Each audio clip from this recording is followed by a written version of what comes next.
खटमल और बेचारी जू। एक राजा के शयन कक्ष में नंदी सर्पिणी नामक जू ने अपना डेरा डाला हुआ था। वह राजा की शैया की सफेद चादरों के बीच छुप कर रहा करती थी। राजा जब रात को सो जाता तो वह चुपके से बाहर निकलती और राजा का रक्त पीकर वापस चादरों के बीच छुप जाती। राजा को अपनी शैया पर जू के होने का आभास नहीं था। इस तरह जू के दिन आराम से कट रहे थे। एक दिन कहीं से अग्निमुख नामक खटमल उस शयन कक्ष में घुस आया। उस पर दृष्टि पड़ते ही जू ने उसे भगाने का प्रयास किया।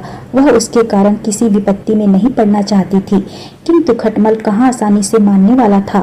वह मधुर वाणी में जू से बोला, नंदी सर्पिणी बहन, कोई अपने शत्रु का भी इस तरह अपमान नहीं करता जिस तरह तुम मेरा कर रही हो। मैं तो तुम्हारा मेहमान हूँ, पहली बार तुम्हारे डेरे में आया हूँ। एक रात तो मुझे यहाँ रहने दो। तुम तो रोज यहाँ के राजा के मीठे रक्त का पान करती हो, आज मुझे भी उसका थोड़ा स्वाद ले लेने दो। जू खटमल की चिकनी चुपड़ी बातों में आ गई। उसने उसे वहां रात भर रहने की अनुमति दे दी, किंतु साथ ही उसे आगाह करते हुए बोली, अग्निमुख, तुम यहाँ रह तो रहे हो, किंतु अपने चंचल स्वभाव पर तुम्हें नियंत्रण रखना होगा।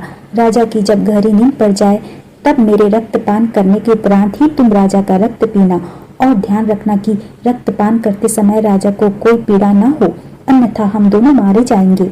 खटमल ने जू को वचन दिया कि जब तक वह राजा का रक्तपान नहीं करती वो भी नहीं करेगा और किसी भी तरह से राजा को कष्ट नहीं पहुंचाएगा। उन दोनों का वार्तालाप समाप्त ही हुआ था कि राजा शयन कक्ष में आ गया और दीपक बुझाकर चादर तान कर सो गया। इधर जू राजा की नींद और गहरी होने की प्रतीक्षा कर रही थी, उधर खटमल की जीभ लोभ से तर हुई जा रही थी। राजा के मीठे रक्त के लोभ में वह अपना वचन भंग कर बैठा और जू के पहले जाकर राजा पर अपने पैने दांत गड़ा दिए। अचानक हुई पीड़ा से राजा तड़प कर उठ बैठा।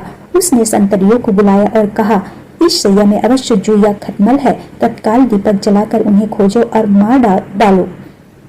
संतरियों ने दीपक जलाकर चादर की तह खंगालने प्रारंभ की।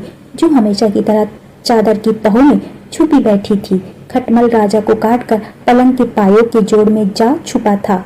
संतरियों की दृष्टि जू पर पड़ गई। उन्होंने उसे पकड़कर मसल दिया। इस तरह खटमल की बातों पर विश्वास कर जू मारी गई।